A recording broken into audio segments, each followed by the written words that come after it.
but it was among the tents of Everest Base Camp that TV adventurer Ben Fogle met Special Forces hardman Ant Middleton, star of Channel 4's SAS, Who Dares Wins. Over the next 6 weeks the two men enjoyed an unlikely bromance as they participated in the same acclimation treks and climbs in preparation for their separate assaults on the world's highest peak. It's bizarre that I spent a great deal of time with Ant, who has become a friend now, says Fogle in an exclusive interview with the Daily Express, and we both had unique experiences. It was Middleton who set off first for the summit. Like Fogle, the former sniper with a special boat service, the Royal Navy's sister service to the SAS, was making a TV documentary about his ascent. But with his oxygen running low he became separated from the rest of his team and they soon began to assume the worst. When word of Middleton's plight reached Fogle, huddling in a tent at Camp 4 at the foot of the so-called death zone at 8,000 meters, he was devastated. To see the tears on his team's faces was enough to bring me to tears, he says. He had been missing since the morning. Rumors were circulating that a Sherpa had been blown off the summit and things were looking bleak. Obviously, his experience was pretty terrifying, certainly for those who thought he was dead for many hours. This only happened in films. Now here we were stormbound in the death zone with the prospect of a full-scale search. Fortunately, Middleton and his Sherpas were later located battered and bruised but alive after having successfully reached the summit. The episode did nothing for Fogle's morale, however, it knocked my confidence as our tent was hammered by hurricane-force winds. He admits, my sleeping bag froze but we weathered out the storm until the next day when we finally made our summit bid. Late at night we trekked up the 60-degree incline towards the famous balcony.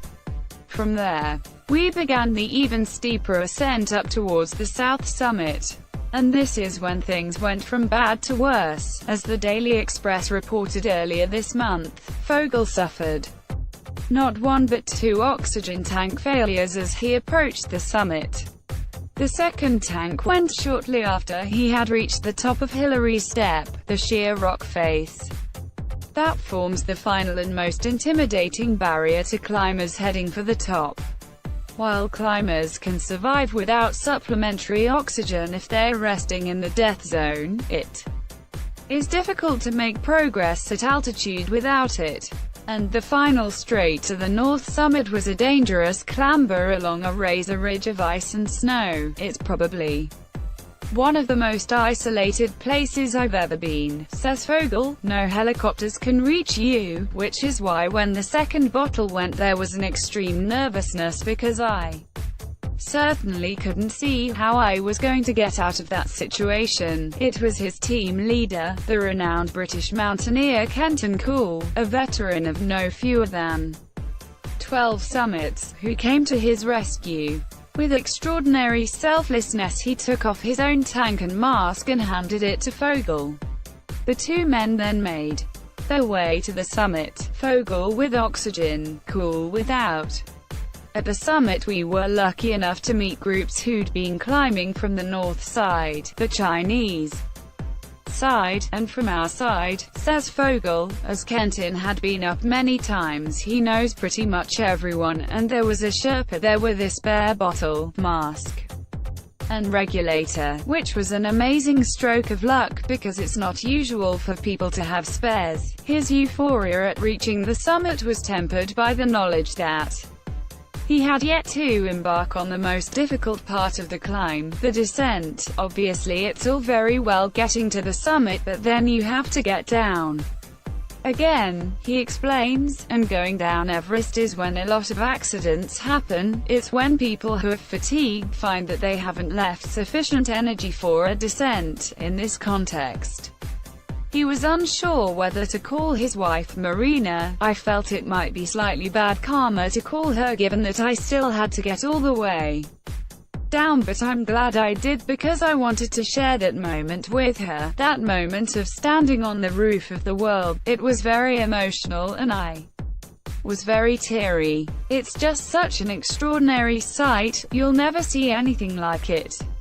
To see mountains that you know are 7,000 meters high ranged below you like a miniature world is amazing. Fogle's feat is all the more remarkable for having been achieved on a diet of a handful of jelly babies. Your appetite changes at altitude, he reveals. I had other things with me, including some chocolate, but actually all I wanted was jelly babies. He hardly drank anything either. I had water with me, but I didn't have an insulated bottle, so my water froze as soon as we left Camp 4. I did eat some snow, but I'm a bit of a camel. It's one of my expedition things. When I go running, when I do anything, I don't actually need water along the way.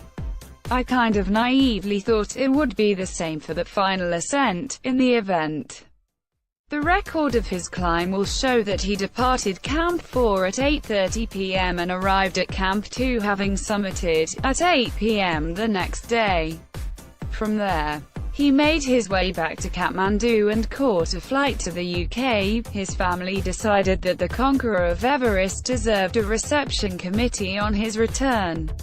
And so, Fogle found himself greeted by not only Marina and children Ludo and Iona, but his parents, his sister and his father-in-law. It was amazing to see them. The children were so excited, he says. That first hug with them kind of made it all worthwhile. Fogle, who wrote an Everest diary exclusively for the Daily Express, adds, I really felt a wave of goodwill, and I'd like to thank the Daily Express and all your readers for getting behind the expedition and really supporting it. Once he was settled back in, there was one more thing to be done. The whole Everest experience really did affect me profoundly, and it will always be in my head more than any of the other things that I'd done. I felt I wanted to have a lasting memory of it, and so he went down to a tattooist on Portobello Road near his home in West London and had the number 8848 inked on his left wrist along with a pair of crossed ice picks.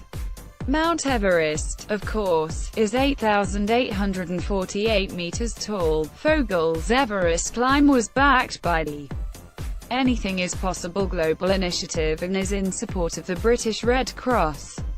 He is a UN Environment Patron of the Wilderness and Mountain Hero.